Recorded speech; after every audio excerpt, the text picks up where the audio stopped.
Morning breaks over St. Paul's Medical Center, where the rhythm of life never falters.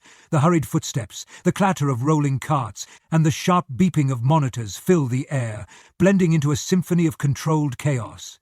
Here, the sterile halls are ruled by routine, each task carried out with clinical precision, leaving little room for deviation. Susan, a veteran nurse, moves through this environment like clockwork. Her sharp eyes flit across clipboards, her hands deftly navigating endless demands. She's done this 1,000 times, relying on the rhythm of experience to keep her world in order. But today, that rhythm stumbles.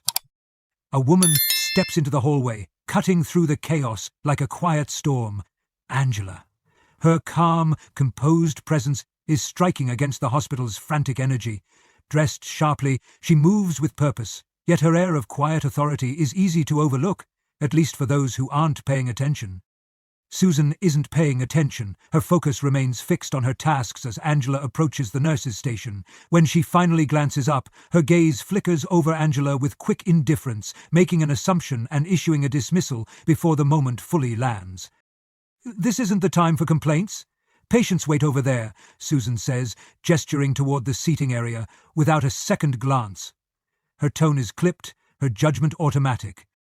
Angela doesn't react, doesn't flinch. She remains still, her calm gaze unwavering. Her response, when it comes, is measured, her voice steady but firm. "I'll wait." The simplicity of her words hangs in the air, subtle yet unyielding, like the first ripple of a wave. Susan doesn't notice, too absorbed in her work to feel the shift in the room's energy. But something is beginning, a small, unremarkable exchange on the surface. Beneath it, the kindling of a story that will disrupt the order Susan has always known. Susan moves through her daily routine with practiced precision, her steps purposeful and her actions efficient. Years of experience have shaped her into a model of methodical grace. At St. Paul's Medical Center, chaos is the norm. Hurried footsteps, urgent calls, and the ceaseless beeping of monitors. But Susan thrives in it. She juggles patient care, paperwork, and emergencies, keeping everything moving like a well-oiled machine.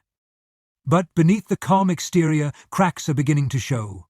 The work that once filled her with purpose now feels like a relentless grind. The long hours, the constant pressure, and the weight of responsibility have dulled her passion. She didn't start this way. When Susan first became a nurse, she dreamed of making a difference. Her early days were filled with enthusiasm, her nights spent learning and perfecting her craft.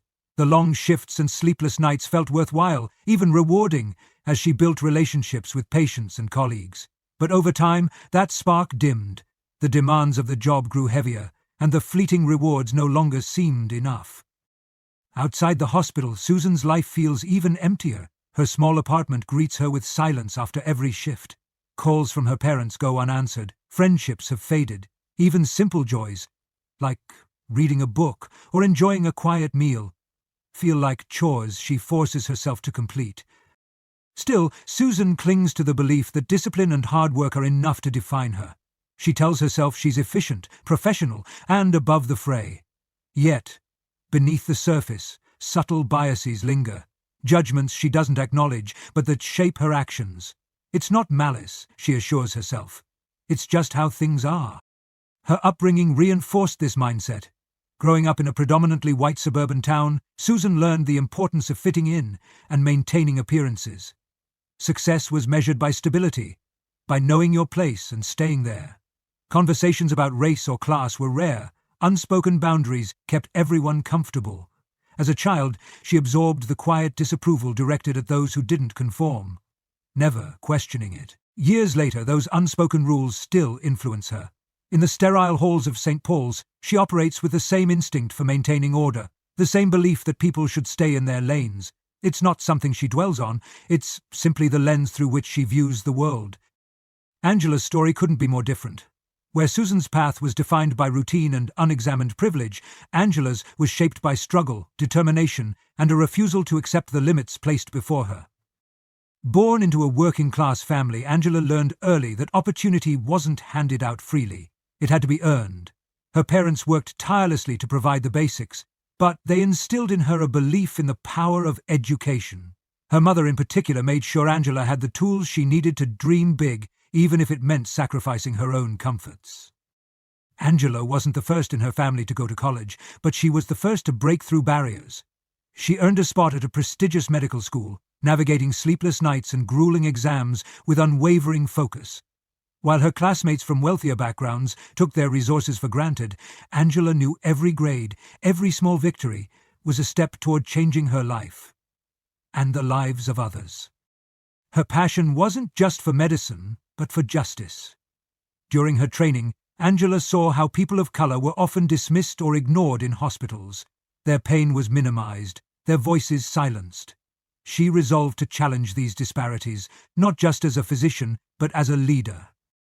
Angela rose through the ranks quickly, her relentless drive earning her respect in an industry where bias often blocked progress. But she never lost sight of her mission, to create a healthcare system that treated everyone with dignity and equality.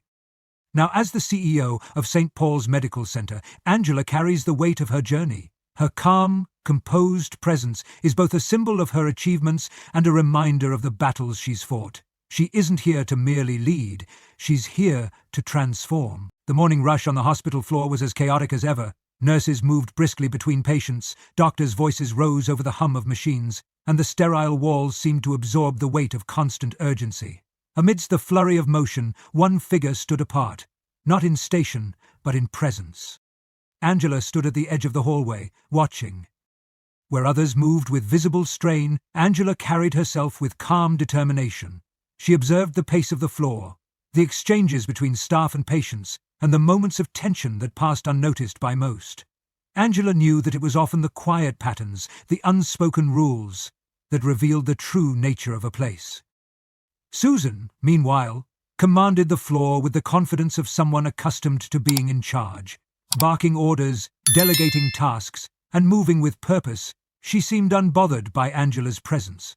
To Susan, Angela was just another staff member, a visitor perhaps, certainly not someone who demanded attention. But Angela's silence wasn't passive. She was taking mental notes, cataloguing the nuances of every interaction. She began to notice patterns. The way nurses treated certain patients with warmth, while others received clipped instructions. The subtle hierarchies that governed who was heard and who was ignored. The way junior staff seemed hesitant to speak up, their ideas quickly dismissed. Angela saw it all, and it disturbed her. In the staff room one morning, Angela overheard a conversation that made her stomach turn. "She's always asking questions," one nurse muttered to another, "like she knows better." "She's probably just trying to impress someone," the other replied. "Doesn't even know the basics." Angela didn't react, but she filed the exchange away. The unspoken code of insiders and outsiders was clear. It wasn't about competence, it was about whether you fit the mold. Susan, for all her skill, was a product of this culture. Her authority was rooted not just in her experience, but in a sense of entitlement she didn't fully recognize. She had earned her place, she believed, and that gave her the right to decide who belonged and who didn't. One afternoon, Angela approached the nurses' station, her tone polite but firm. "Can you explain the discharge process for ICU patients?" she asked Susan. The question was straightforward, but Susan barely looked up. "People like you wouldn't know about those things," Susan said with a faint smirk. Her tone was dismissive, laced with subtle disdain. "You've got a lot to learn if you think that's something you can just walk into and understand." Angela's expression remained calm, though the words stung. She had faced this kind of dismissal before. "I see," Angela replied softly. "Thank you for your time." She walked away without another word, leaving Susan with a faint sense of unease. It wasn't Angela's reaction, or lack thereof, that unsettled her. It was the way Angela's silence seemed to linger, as though she had absorbed the slight and tucked it away for later. The tension between them grew in the days that followed. Susan's remarks became sharper, her tone more clipped when speaking to Angela. When Angela asked a question, Susan would respond with exaggerated explanations, as though speaking to a child. "It's not your place to question how things are done here," Susan snapped one day, when Angela sought clarification on a procedure. Angela met her gaze, but said nothing. She wasn't about to give Susan the satisfaction of a confrontation. Susan's frustration grew. Angela's quiet composure felt like a challenge she couldn't articulate. Why wouldn't Angela push back? Why wouldn't she defend herself? The absence of conflict made Susan feel unsteady, as though the ground beneath her was shifting in ways she couldn't control. It wasn't just Susan. Angela noticed other staff following her lead, their glances and whispers signaling a growing divide. The microaggressions weren't overt, but they added up. Curt responses, exaggerated patience when explaining procedures, and a growing reluctance to include Angela in team discussions. But Angela wasn't deterred. She started speaking with staff who, like her, had become invisible to the hospital's hierarchy. She found allies among the janitors and cleaning staff, people whose contributions were vital, but whose voices were rarely heard. They told Angela about being overlooked for promotions, their suggestions dismissed, their work taken for granted. "You just get used to it," one janitor said with a shrug. "Doesn't mean it's right, though." Angela's conversations extended to junior doctors who had grown frustrated with the system. "They don't listen to us," one admitted. "We've got ideas, but unless you've been here for years, you don't get a say." Their frustrations mirrored her own, and Angela realized the problem was far deeper than one department or one person. It was systemic. Susan, meanwhile, was grappling with her own unease. Angela's presence had disrupted the rhythm Susan relied on. She couldn't explain why Angela bothered her so much, but it felt personal. Susan began to question herself, though only in fleeting moments of quiet. What if Angela wasn't the problem? What if it was something in her? Angela, however, wasn't waiting for Susan to figure things out. Every slight, every dismissal added to her quiet resolve. She wasn't just observing anymore. She was preparing. The forces at play in the hospital were deeply entrenched, but Angela had faced bigger battles before. This wasn't about proving herself. It was about changing a system that had failed too many for too long. And Angela wasn't going to back down. For most of the staff, the days at St. Paul's had blurred together, a routine of meetings, rounds, and barely addressed concerns. Everyone performed their duties with practiced efficiency, focusing more on tasks than the people those tasks were meant to serve. But in the shadows of that routine, Angela had been quietly working. Her sharp eyes had caught what others missed. Her observations, silent and deliberate, had pieced together the unspoken dynamics of the hospital, and now she was ready to step out of the periphery, not for her own gain, but for the transformation of the institution itself. That Thursday morning began like any other. Staff gathered in the conference room for the usual operational meeting, a space where concerns were aired and promptly buried under reassurances that everything was fine. At the head of the table stood Susan, projecting the authority of someone who had long commanded the room. Susan began as she always did, her tone dismissive yet confident. She talked through staffing shortages and upcoming audits, framing her points with a familiar mixture of authority and thinly veiled superiority. "Everything's running smoothly," she said, her smile tight. "Of course, we can always improve, but some people don't understand how much work it takes to keep a hospital running properly." The murmurs of agreement that followed buoyed her. Susan thrived in this space, her position unchallenged, her criticisms masked as constructive. She glanced briefly at Angela, standing near the back, barely registering her presence. The meeting was interrupted by the sound of the door opening, followed by sharp, deliberate footsteps. Heads turned. Angela entered the room, her posture confident, her movements unhurried. She wasn't just walking into a meeting, she was stepping into her role. As she made her way to the head of the table, conversations quieted, replaced by a growing tension. Angela didn't apologize for the interruption. She didn't need to. Instead, she took her seat at the head of the table with calm authority. Her presence demanded attention without a single word. Susan paused mid-sentence, her eyes narrowing slightly. She glanced at Angela, her confusion evident. Who was this woman who moved so confidently, who now occupied her space? "Excuse me," Susan said, her voice clipped. "Can I help you with something?" Angela let the question hang in the air for a moment, the silence heavier with each passing second, and then her voice broke the tension. Measured, calm, but firm. "I think it's time we address some of the issues I've observed," Angela began. "Before we continue with the agenda, we need to talk about something far more important, the culture within this hospital." The words landed like a stone in a still pond. The room, so often filled with predictable chatter, was now silent. Susan's heart skipped. The culture? The phrase echoed in her mind, an unspoken accusation. Her fingers tightened slightly on the edge of the table. Angela stood, her gaze sweeping across the room. Over the past few weeks I've seen troubling patterns, subtle but pervasive. A culture that doesn't align with the values we claim to uphold. A culture of bias, dismissiveness, and unprofessionalism. The tension thickened. Some staff exchanged nervous glances, others sat rigid, uncertain of where this was going. Susan forced herself to speak, though her voice wavered. "I don't think that's a fair assessment," she said, her words sharper than intended. "This hospital runs smoothly. We've been doing this for years." Angela turned her steady gaze to Susan. "You've been running it smoothly. For some, but not for everyone." Susan's chest tightened. Angela's words were piercing, too sharp to brush aside. She thought of the staff she'd dismissed, the small slights she hadn't given a second thought. A memory surfaced. Angela's calm voice asking a question at the nurse's station, met by Susan's own clipped response. "People like you wouldn't know about those things." The realization hit her like a wave. Her face flushed, the weight of her own actions crashing into her. She looked around the room, suddenly hyper-aware of the junior nurses and staff she'd ignored or criticized. Angela's voice brought her back.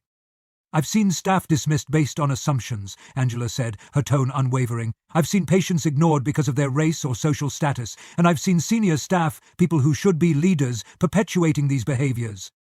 The air seemed to grow heavier with every word. Angela paused, letting her words sink in.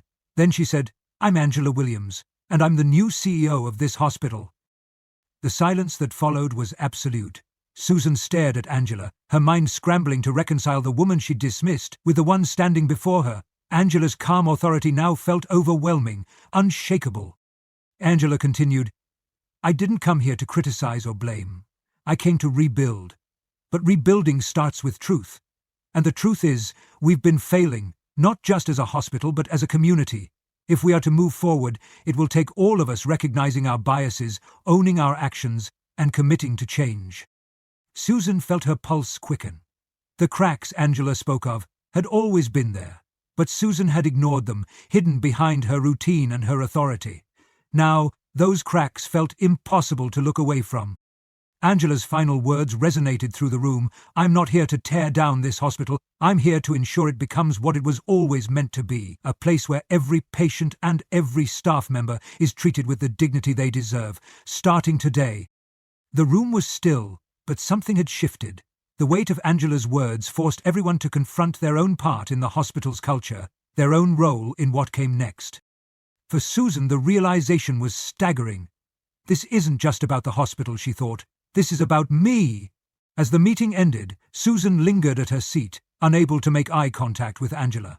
Her mind replayed the events of the day in a loop. The dismissals, the casual assumptions, the moments where she'd dismissed Angela's presence as insignificant. Her throat felt dry, her chest tight with an unfamiliar blend of guilt and shame. Angela's calm, disarming demeanor had stayed with her, particularly her final words, "We'll be addressing these issues together." The words echoed in Susan's mind, not as a mere statement, but as an unspoken challenge. It wasn't an accusation, yet it felt like one, piercing through the carefully constructed defenses Susan had built over the years. She glanced around at the other staff members, many of whom were exchanging uneasy glances, clearly unsettled by what Angela had said. The weight of what was to come hung in the air. That evening, Susan found herself sitting alone in her modest apartment, staring at the notepad she had taken to the meeting. Her hands trembled as she traced the words she had written, notes from a meeting that no longer felt routine, but like a turning point.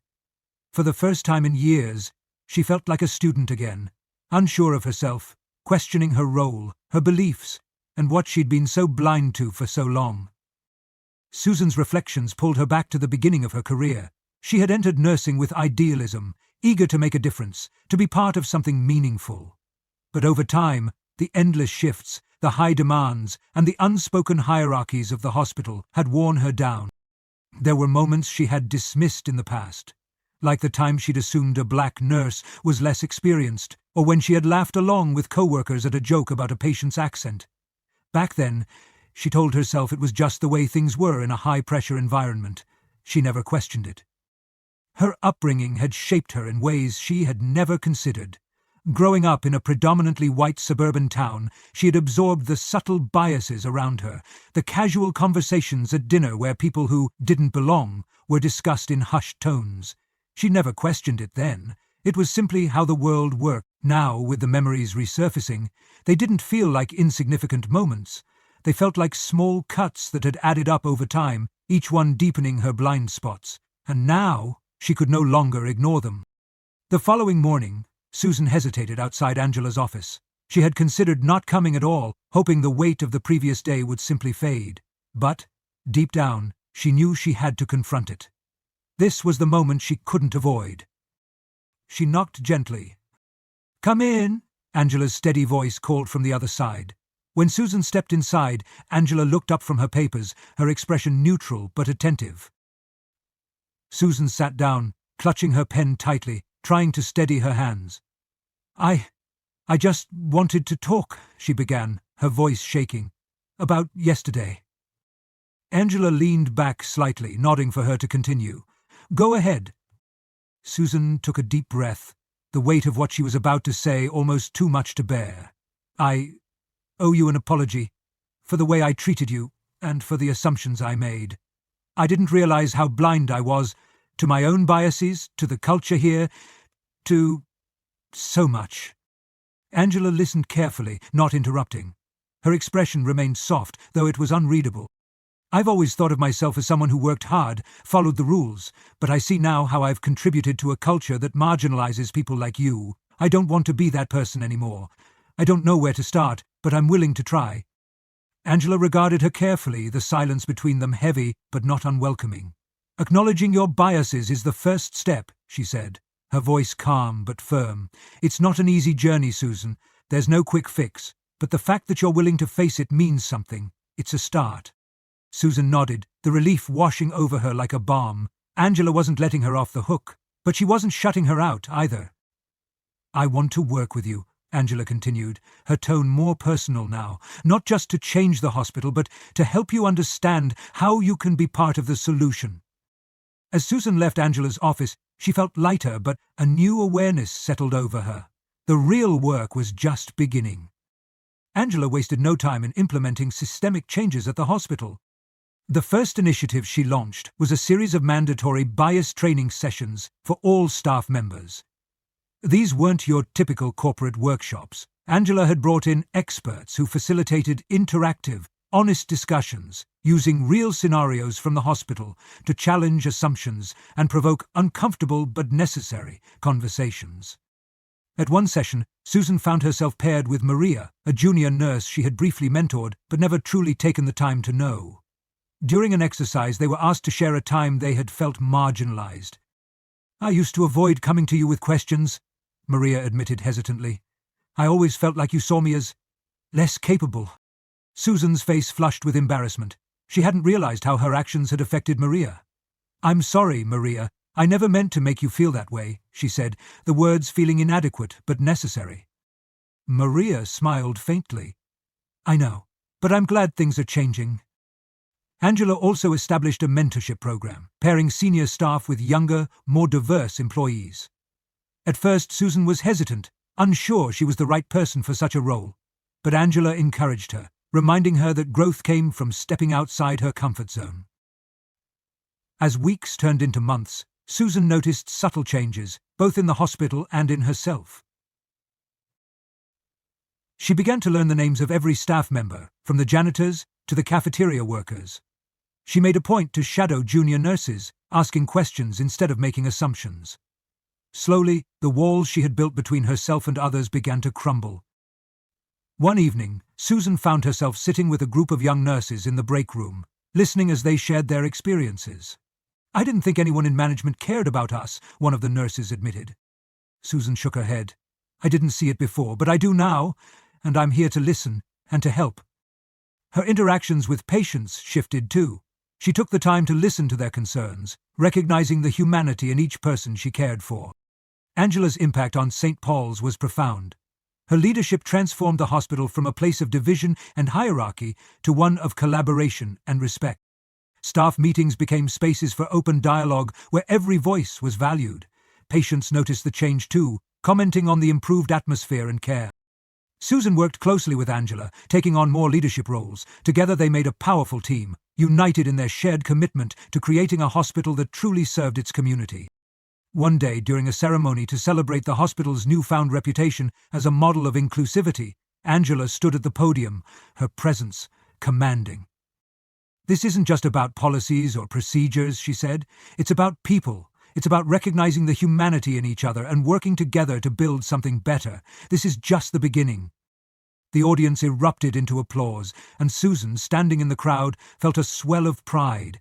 She had been part of this transformation, and for the first time in years, she felt like she was exactly where she was meant to be. The transformation at St. Paul's Medical Center didn't happen overnight, but it was unmistakable. Over time, the changes Angela initiated began to ripple through every department, reshaping not just the day-to-day interactions, but the very culture of the hospital. One of Angela's first major policies was the introduction of monthly collaborative forums. These meetings brought together staff from all levels, doctors, nurses, janitors, cafeteria workers, to discuss their experiences and propose solutions. Angela made it clear that every voice mattered, and the forums became a safe space for staff to share ideas, concerns, and innovations. At the first forum, Martha, a housekeeper with over 20 years of service, hesitated before raising her hand. When Angela called on her, Martha spoke about how the distant supply room added unnecessary stress to her already demanding shifts.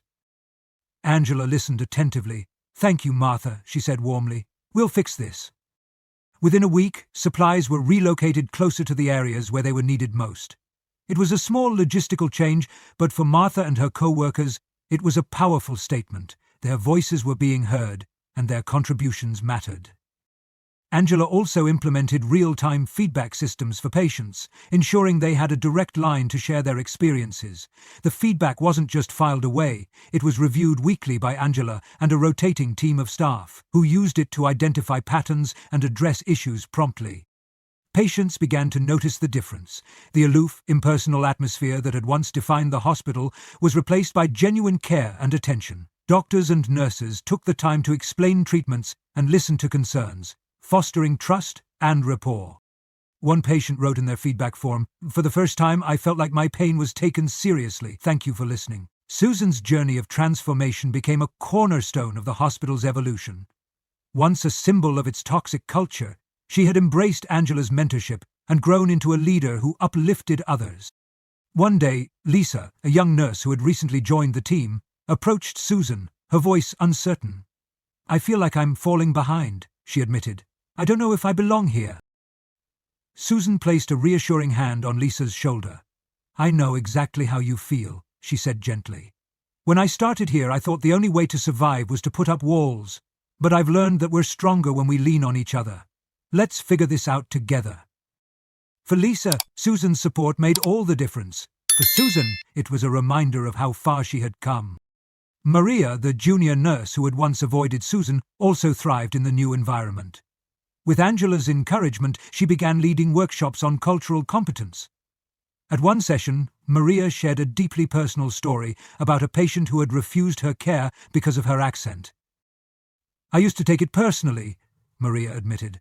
"But now, I see it as an opportunity to educate not just the patient but myself. Every challenge teaches us something." Her words sparked a thoughtful discussion about empathy, bias, and the power of shared experiences. The workshops became a cornerstone of Angela's broader vision for inclusivity, fostering dialogue that resonated across departments. Angela's leadership extended beyond the walls of St. Paul's. Her vision and success made her a sought-after speaker on healthcare reform and inclusivity. At conferences and community forums, Angela captivated audiences, not with lectures, but with stories of transformation. At one event, she stood before a packed auditorium, a slideshow behind her showcasing images of the hospital, before and after its transformation. "When I first walked into St. Paul's," Angela began, her tone measured but warm, "I wasn't just another visitor or patient. I was there to observe, to listen, and to learn. What I saw was a culture built on assumptions and division, but what I also saw was potential, a team capable of so much more." The audience leaned in, captivated by her storytelling. "IS doesn't always look like outright hostility," Angela continued. Sometimes it's in the little things, a dismissive tone, a lack of acknowledgement, an assumption about someone's abilities. But those little things add up, shaping the culture around us. The good news is that if we can shape culture for the worst, we can also shape it for the better. Angelia's words were punctuated by clips of the hospital's transformation, Susan mentoring a group of young nurses, her tone patient and encouraging, Maria leading a workshop, her voice steady and confident, janitors and nurses collaborating during a forum, their laughter filling the room. Leadership, Angela said, her voice steady, isn't about making decisions from the top down. It's about creating an environment where everyone feels valued and empowered to make a difference. That's what we've built together at St. Paul's. Her speech ended with a call to action. We all have a role to play in creating the kind of world we want to live in. It starts with listening, it starts with empathy, and it starts with a commitment to do better, not just for ourselves, but for each other. The room erupted into applause. Angela stepped back, her expression one of quiet pride. The transformation at St. Paul's became a beacon of hope, inspiring change far beyond the hospital's walls. Local schools adopted cultural competence programs, using Angela's workshops as a model. Community leaders reached out to Angela for guidance on creating more inclusive workplaces. One day, Angela received a handwritten letter from a high school student named Jasmine. "Dear Miss Angela," it began, "I heard your speech at my school, and it made me think about how I treat people who are different from me. I want to be a nurse someday, and I hope I can make a difference like you did." Angela smiled as she read the letter, a reminder that her work wasn't just about fixing one hospital. It was about planting seeds of change that would grow far beyond its walls. Susan's expression was thoughtful as she broke the silence. "Angela, I've been replaying everything in my mind. Every word, every assumption I made. I see now how blind I've been." Angela turned to her with a calm, encouraging smile. "The hardest part is recognizing it. Once you do, that's when the real work begins." Susan looked down for a moment, then met Angela's gaze, her voice quiet but resolute. "Thank you for your patience. I didn't deserve it, but you gave it anyway." Angela placed a reassuring hand on Susan's shoulder. "None of us is perfect, Susan. The goal isn't perfection, it's progress. And the only way we move forward is together." Angela's journey shows us that change doesn't happen overnight, but it begins with courage. The courage to observe, to listen, and to act. Her story is a powerful reminder that even the most entrenched systems can be transformed when we choose empathy over indifference and collaboration over division. Now it's your turn. What steps can you take today to create a more inclusive, supportive environment in your workplace or community? If Angela's story inspired you, share it with someone who needs to hear it. Let's keep this conversation going. Don't forget to like, subscribe, and join us for more stories that challenge, empower, and ignite change.